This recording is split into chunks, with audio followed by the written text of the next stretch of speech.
بسم اللہ الرحمن الرحیم۔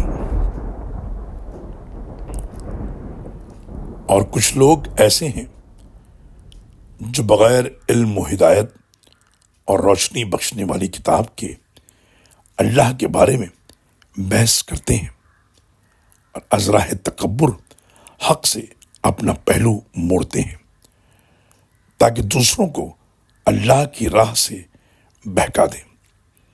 ایسے شخص کے لیے دنیا میں رسوائی ہے اور قیامت کے دن ہم اس کو جلا دینے والے عذاب کا ذائقہ چکھائیں گے۔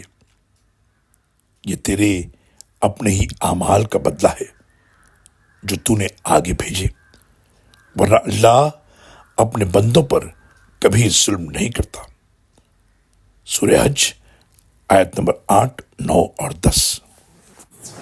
اللہ اکبر اللہ اکبر